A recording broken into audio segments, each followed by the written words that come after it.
So, ladies and gentlemen, bringing on that front, I am going to introduce a gentleman to the stage, and he is going to host a panel for the next few minutes. Now, it's very interesting because this panel is going to look about how we build the Kareem of Fintech.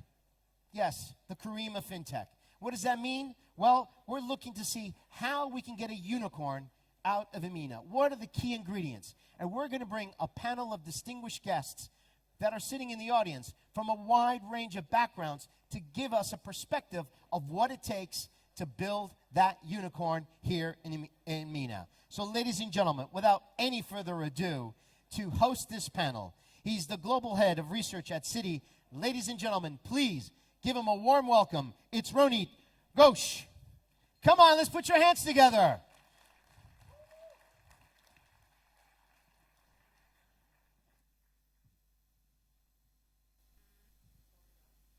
Already? Great. Great. Could the other panelists please come and join me? And most of you I do not know yet, so this is going to be a mystery. So Vera's coming up, Devid's coming up, Maher, Evans, Governor Rachid, please come up.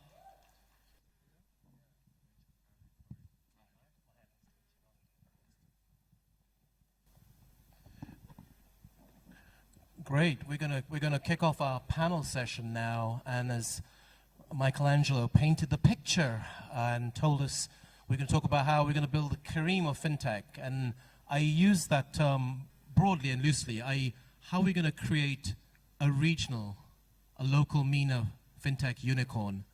And the themes we're going to discuss are the different pillars of the ecosystem represented on the stage. For a vibrant Fintech ecosystem, we need to have the right regulatory support. Regulation is hugely important, and I'll hopefully through my questions try to explain why that is in our view. And delighted to have Governor Rachid with me, and we're going to talk about regulation. We're also going to talk about how banks can partner successfully and sometimes not so successfully with fintechs, and hopefully get perspectives from Evans at the leading bank in one of the leading banks in Dubai and the UAE, and also Maher from a fintech perspective. And maybe Devid, you could give us both perspectives, both a bank and a fintech perspective. Capital is necessary. 5 years ago, when some of my friends were trying to set up fintechs in London, it was impossible to raise funding. Today, there is a huge amount of capital available in certain markets of fintech, such as the UK, Eastern China, Hong Kong, West Coast, but capital is still often a big problem, and we're going to have Vera's input on how the capital ecosystem can help us. But before I get into the questions, I'd love the panelists to maybe introduce themselves, because I could read out your biographies, but I think you'll do a much better job of introducing each of yourselves. Maybe you can give us just 1 or 2 minutes about each of yourselves, and then we can get into the question and answer session. Good evening. My name is Rachid Maraaj. I am the governor of the Central Bank of Bahrain, the single regulators of all the financial services.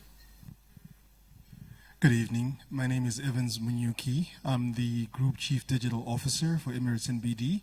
I'm also the founder of the new digital business bank that Emirates and BD just launched, E20. Good evening. My name is Vera Futorjanski. I'm the Innovation Director for 500 Startups in charge of the MENA region and Russia. Good evening. My name is Devid Jegerson, and I'm leading the customer experience and platform development in National Bank of Fujairah. Hi, good evening. My name is Maher Mikati. I'm the CEO of Areeba, the largest issuer and acquirer in Lebanon, with a presence in Egypt, Iraq, and Jordan. Great, thank you to all my panelists. As I said right at the start of my comments, regulation is hugely important. When I think about today, a lot of the fintechs that we've seen emerge at scale, some of the biggest fintechs in the world, or tech fins, have come out of China. And China took a very, either deliberately or through luck, a very laissez-faire, hands-off approach to regulation, allowed fintechs to grow, and then regulated, almost a kind of sandbox, without it being a sandbox at a giant level. In a more specific way, in London, in the UK, with the FSA and the PRA, we've seen sandboxes. We've seen this at the MAS in Singapore. Could we talk a little bit, Governor Rachid, about some of the policy and regulatory approaches you've taken in your jurisdiction, and you can see some of your peers take to help develop and grow a fintech ecosystem locally? Well, I think one thing that I want you to understand about Bahrain is we should not worry about the regulations, because we have committed ourselves to create friendly regulations to encourage and facilitate fintech business in Bahrain. We have liberated ourselves completely from any inhibition from the traditional and conventional regulators. I myself have removed the Basel hat and left it to some of my teams. I completely now committed to encourage and to look after how to create the right ecosystem in Bahrain when it comes to regulations. 3 years ago, when we started looking at fintech, we were a little bit overwhelmed and there was a sense of inhibition. As a conventional regulators, usually, we need to make sure that things clear for us in terms of risk, in terms of consumer protection, KYC, AML, CFT. And I think we realize, the world is going in a direction that will completely change the financial services. So we told our banks, whatever is working outside Bahrain, I want it to work in Bahrain. And if you are not going to deliver it, I will make sure as a central bank to bring the competition. So there will be no more protection for the banking services. So we have licensed non-bank financial institutions to operate within the payment space. And we have like now 15, 16 licensees operating on that. And we've started in 2017 the first fintech unit in any central bank in the Middle East. We then made the regulatory sandbox. And since then we have released so many regulations that hopefully will make Bahrain friendly for the fintechs. We are, maybe some central banks will see my word as a heresy, but we are very much committed towards this because we understand the potential and we understand the disruption that fintech is going to make in our business. 5 years from now, I would expect that the environment here in the region, at least in the GCC, it's going to be completely transformed. Hopefully that more central banks will follow suit and will provide the leadership and the vision for the industry to evolve. One thing that I have also decided not to get involved with is not to regulate technology. Technology is not my business. So that's why I don't want to stop people creating ideas or employing technologies. We are at this stage concerning about 3 things when it comes to fintechs. Number 1, KYC, AML, CFT, that is anti-money laundering and combating of terrorism financing. And number 3, consumer protection. The rest about risks and all this Basel stuff, I'm not worried at this stage, because I'm not going to put roadblocks in front of the new startups and load them with what we traditionally have put for the banks to operate within. So that is the philosophy in Bahrain, and I think we will drive ourselves furthermore in order to make sure that the environment is convenient and friendly for the fintechs. Great, thank you. Thank you for Governor Rachid for setting the stage. And if I can follow up on the same question with Evans, but pick up on the point you mentioned about you don't stand in the way of new things being built. And Evans, you've talked a bit about how you're building this new bank. So tell us a little bit about how you think the regulator, the policymakers in the UAE have helped or hindered banks working with fintechs, but also banks themselves doing new things. And tell us a little bit about the new bank you're building. Thank you. So I think the first thing I'll kind of highlight is I think the whole UAE environment is a massive innovation friendly place. So when you look at partnerships, and I kind of focus on sort of like 4 different types of partnerships, whether it's partnerships with other corporates, corporate to corporate, or partnerships with academia, with schools, partnerships with fintechs themselves, and partnerships with the government.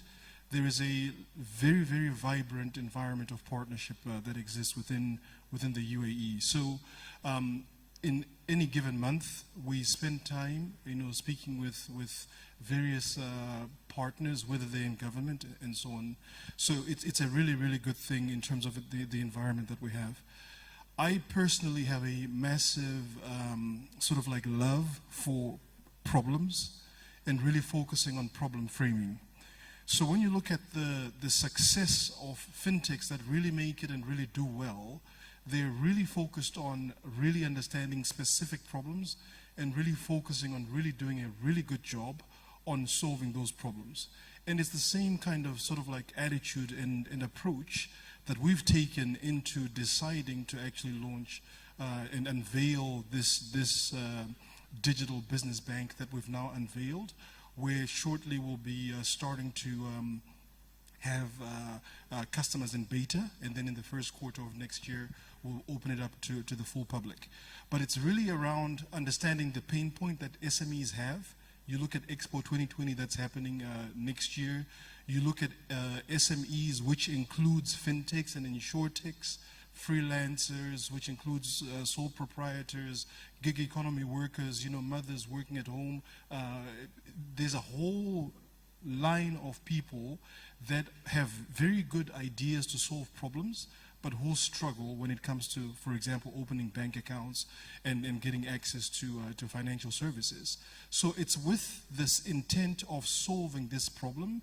You typically see banks kind of say, when you're at a certain level of minimum account balance, then come speak with us. When your turnover is at a certain point, come speak with us. But we took a completely different approach, which says we want to help SMEs to SME. And what we mean by that is to help small and medium enterprises to start their businesses, to manage their businesses, and to expand their businesses. So the interesting thing is, if you will, we've unveiled this startup, which is a fintech inside of the bank, which is our second digital bank. But to build it, we've actually decided to partner with fintechs themselves. So the people that we're partnering with who've done the building, they're fintechs themselves.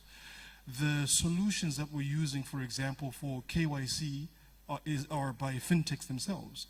The solutions that we're using for data sharing and getting data from some of the trade license authorities are by fintechs themselves. In fact, one of them is actually here in the public here.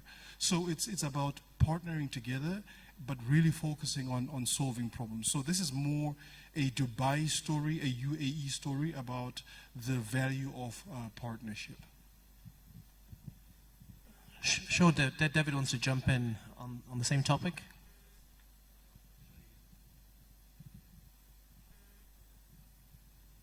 Can you hear me? Right. Yep. Just one thing. Given that we are here for celebrating fintechs, right? I would like to propose to change the name of this kind of platforms like sandbox. Because having a sandbox is like keeping the kid in there and let them to play and whatever, right? It's not fair, because these guys that are teams that are spending their daily work in improving customer experience and in their business model, they really have skin in the game. And if you compare banks and fintechs are, in that kind of perspective, are really different. We should consider differently how they operate and how they collaborate with us and partner with us. So I would like to propose a different name, not just tell. So what's your name? Call it, I don't know. Go on, Devid. I don't know. The stage whatever, is yours. I don't know, but Stage is don't yours. call Go it for it now. Sandbox. Let So them to. what's Sandbox let them 2.0 really gonna be to called? make business and help us, by the way, Yeah. and help us to bring solution to our customers. Right. Because, by the way, we cannot compete with really focused, extremely focused guys, teams that are spending again their work in improving so much the customer experience for the customer, and using the in such as advanced mode the technology. So we have to really thank them to be in the market. Sure. We're going to come to Vera in a second and talk about the capital ecosystem, the VC system. But as you've got the mic, keep the mic, Devid. And just to pick up on this theme that Evans is talking about, how he's partnering with fintechs. And I mean, I'd love to have the fintechs in the audience who aren't working with Evans jump up and say, hey, this doesn't work or that doesn't work. But clearly you've got a few fintechs where you found things works. Tell us, as honest as you can, what the fintechs you found. These are things that worked with the fintechs, and more from the fintech side that they didn't fully understand when they came to a big bank like yourself in the UAE context, or I work for a giant bank around the world, and often fintechs come to us and then it's like we're speaking different languages at times. So, and I'd love to get your perspective as well, Devid, having been on both sides, or I don't know how many sides of the fence, and we'll come back to VC in a second.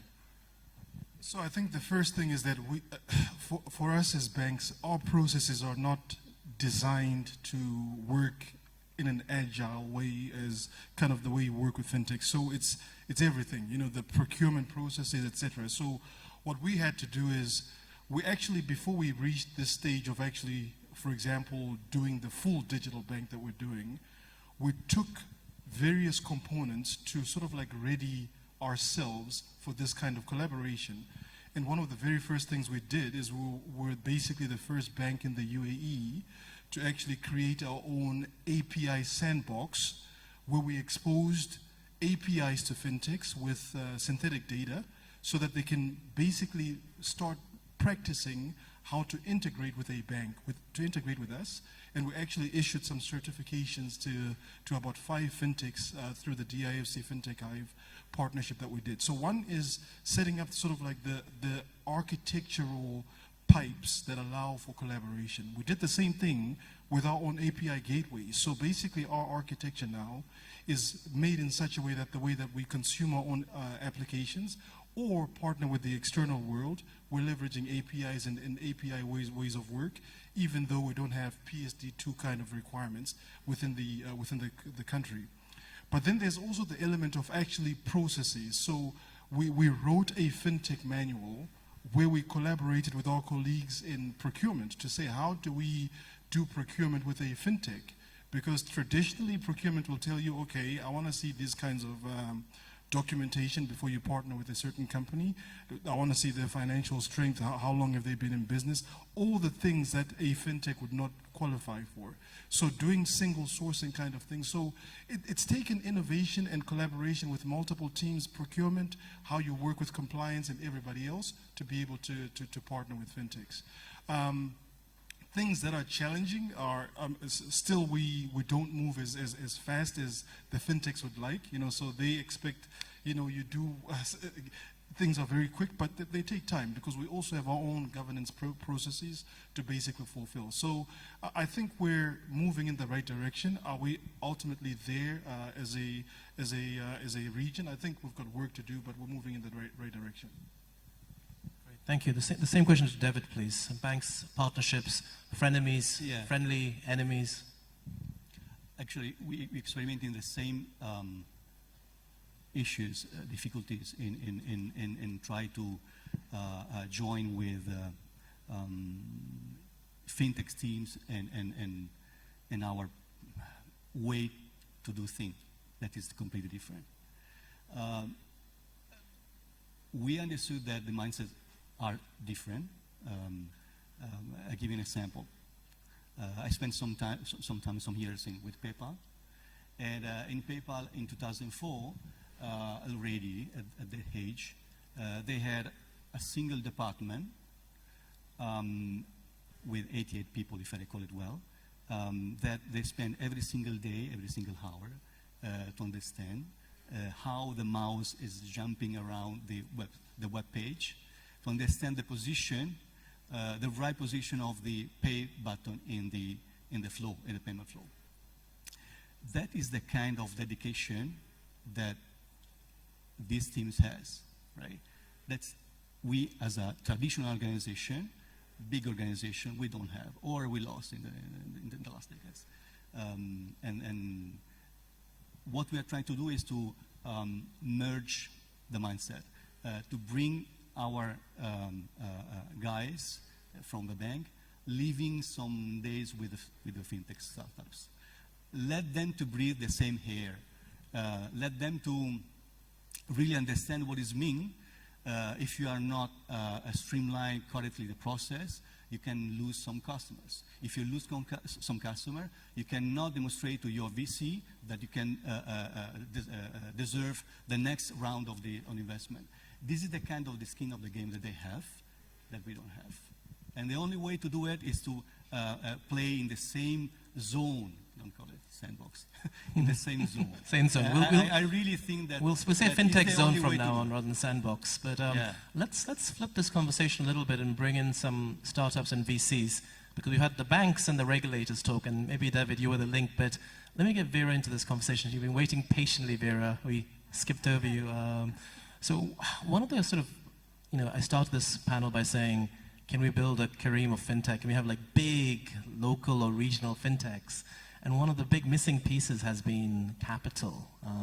The regulators, the policymakers seem to be pushing fintechs, but you're linked to, you work for one of the leading West Coast VCs. So tell us a little bit about your experience of the capital ecosystem here versus what you've experienced in Europe or your colleagues in the US.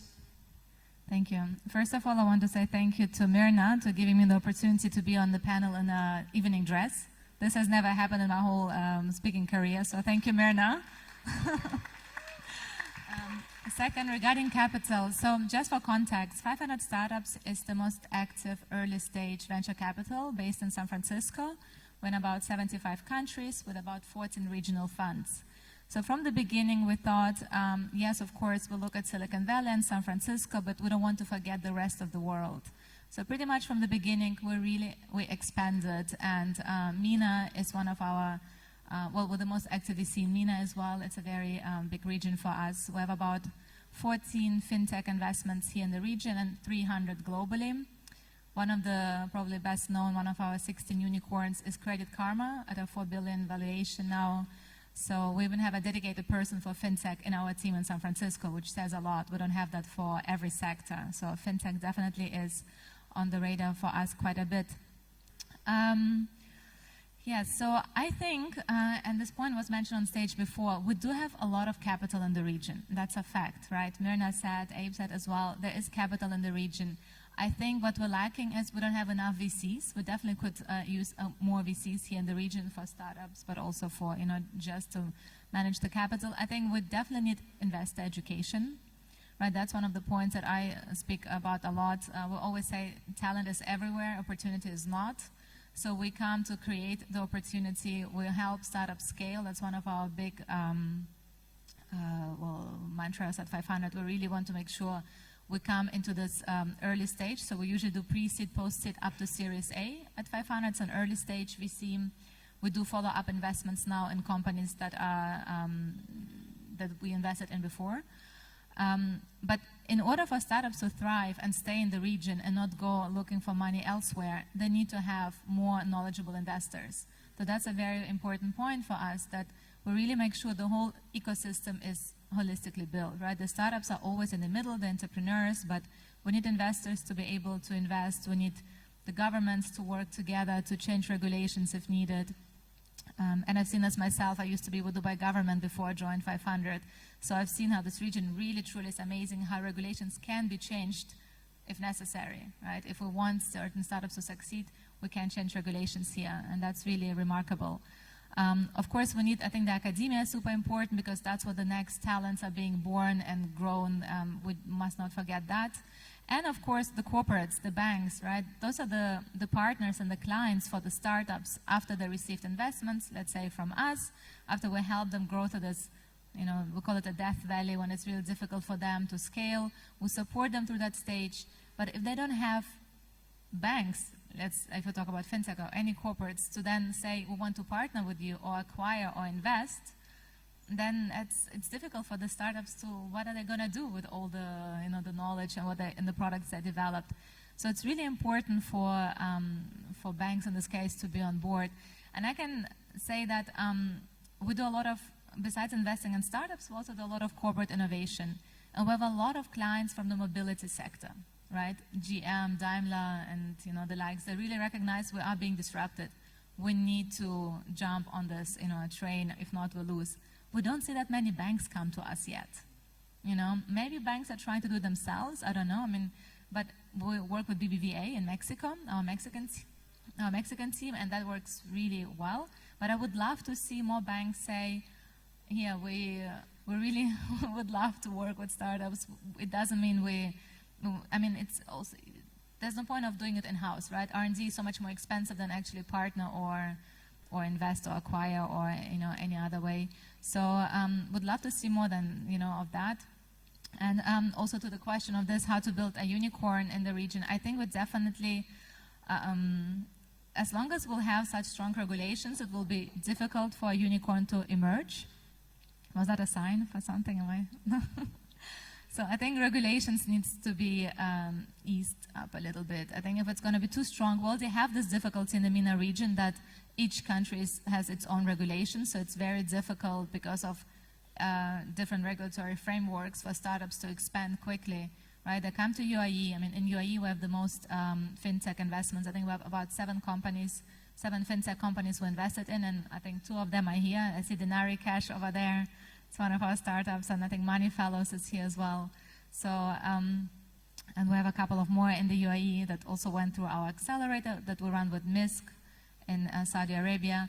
But I definitely think the frameworks need to change, but that's back to the regulators. That's not on our side. And I think we have to do the job of educating investors. Great. We are in Bahrain already, but let's talk after. So come to Bahrain, and lots of banks in the audience who'll come and talk to you later. But you've been waiting so patiently at the end, Maher. So thank you. If you can pick up on some of the points mentioned, so think of it from the point of view of, is there enough capital available? And there's a lot of capital in the region, but does it get invested in startups in the region? And how can, you know, do the banks, do the regulators, are they as helpful as they say they've, you know? Well, I mean, Bahrain is probably a special case, but that's not, this hasn't been the case elsewhere. I think the biggest problem we face as a fintech being in the region is the fragmentation of the regulatory environment that we live in. I mean, if you're a company based in the US, you have an addressable market of 320 million people. You apply to one license, and that's your market. You go to Europe, you go through a licensing framework with one European country, and you can passport that license across the rest of the European Union, and your addressable market is 520 million people. In the Arab world, we are 400 million or so. I don't know the latest statistic. But you have to apply on a license by license, country by country. So that's kind of the biggest barrier for fintechs to grow, because this is an industry that requires scale, and scale is quite important. So that's a key challenge, and I assume this is why, I mean, there is sufficient and abundant capital. It's where do you park it? That's the big question. And maybe I can sort of wrap up this whole panel session by asking one question, the same question to all of you. If you want to answer it, you can say, I don't want to answer this question, but so I started this panel by saying, how do we build a unicorn in the region? And when you think about, we've talked about regulation, banks partnering, capital, and the capital ecosystem, and everything. But ultimately, we come back to several of you have commented upon, you're solving a product gap or a customer need. SMEs are underserved. You're setting up an SME digital bank here. if you had to sort of, if there was one product gap or price point, so in the case of Revolut grew because there was a price pain point. FX retail was very expensive in the UK, still is in many countries. That's how Revolut grew. What would be the one price pain point or product gap that you would try to, you know, if it was either yourself or your friends, you say, that's the one to go for? Who wants to take this question? Does anyone want to put their hand up on the panel and say, come on, David, yeah. I think and then that if it's good, Vera will back it. I think that to put some oil in the engine of the fintechs, banks, and the economy in general. From a payment perspective, I think that having an instant payment regulation and product could help. As you know, in e-commerce, in many other kind of segment, instant payment can help a lot in receiving real-time payments. In Europe already launched this kind of instant payments, and that depends, of course, from the infrastructure that you have. The second, I would say, direct debit that we have, has been launched last year in UAE, is taking right now. But still the banks are running a bit on growing this kind of specific product. Why is it important? Because direct debit in specific other region are used for pulling the funds automatically, for example, when you are making an e-commerce transaction through PayPal or whatever wallet that you have, or recharging directly your wallet.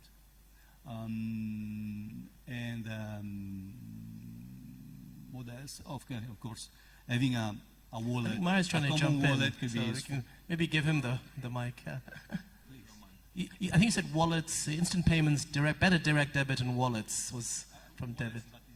Yeah. Go on, Maher, you're the fintech entrepreneur on the stage. I think the region is, Mirna highlighted, was it Mirna or? I think it was Mirna highlighted. Yes, yeah. About that we live in a part of the world where we have the largest proportion of unbanked people. Yeah. So I think financial inclusion should be the #1 priority, to bring in people to that system, and then we can build all the bells and whistles that we want. The Revolut, etc. All these ideas are quite easy, would be easily implemented once financial inclusion is done. Sure. Does anyone want to take this? Evans or Vera? Take on. Evans, imagine you're not working for a big bank. Oh, actually, Vera first, sorry. I think there's so much to disrupt still. I'm still every time shocked how difficult it is to transfer money, right? I am a client of a bank that's here, I'm not going to say which one. Inside a country or cross-border? Well, no. This account inside the same bank is easy, yeah. But let's say to a different country or even in the MENA region. And I think considering that we have such an easiness in everything else, book a car, book a hotel, like Airbnb, etc. I really think there's so much potential to really in the money transfer, in the whole, in definitely the fintech industry. I do think it's probably the B2B sector, like in the enterprise sector, might see a unicorn sooner than a B2C, I think, potentially, because larger sums, etc. But I do think there's a lot to do. I think the banks maybe fell a little bit behind in the whole innovation space because of the 2008 financial crisis. They were thinking about other things than innovation.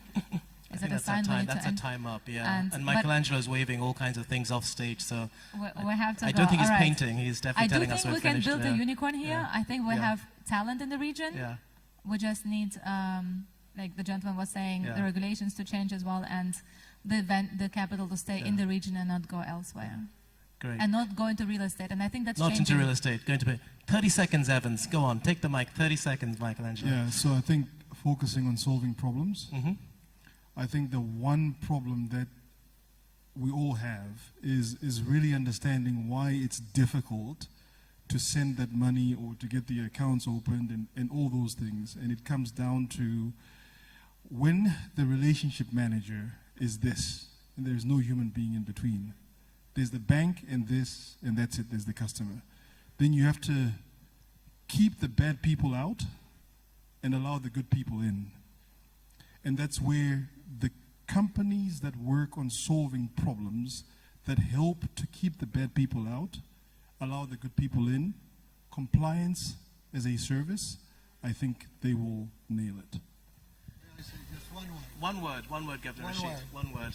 When Sorry, we Magla, one word. provide solution to the masses, solution that the grocers, the bakers, the taxi drivers, and the average man on the street, not the sophisticated people, I think then we will see a complete. Very much echoing Maher's point on inclusion. So thank you very much, all my panelists. Let's give it up for the panel. Thank you. Ladies and gentlemen, one more time for the panelists. It was a very good discussion. Thank you very much. Thank you. Lovely to meet you.